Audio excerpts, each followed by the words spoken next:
I want to take a second and talk about what hypomania does to me. I have schizoaffective disorder, the bipolar type, so as part of the disorder, I experience hypomania.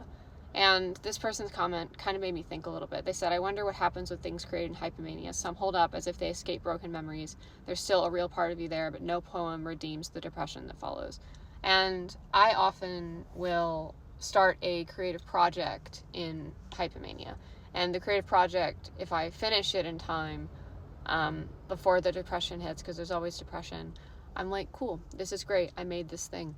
And sometimes the lines that I stitched are straight, sometimes they're curvy, sometimes I cut corners a little bit to finish something. I mean, I'm a cosplayer, so I cut corners all the time anyway.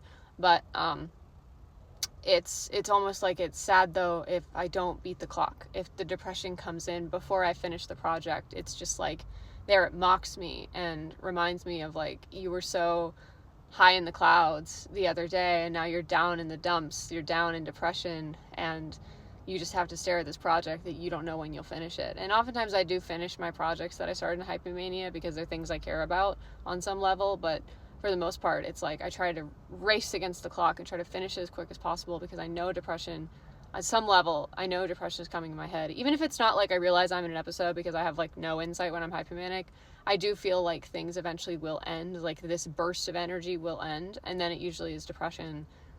And then I'm like, oh, I was hypomanic. And then I had this creative thing that I made or started, knitted, crocheted, sewn, worked on an armor build.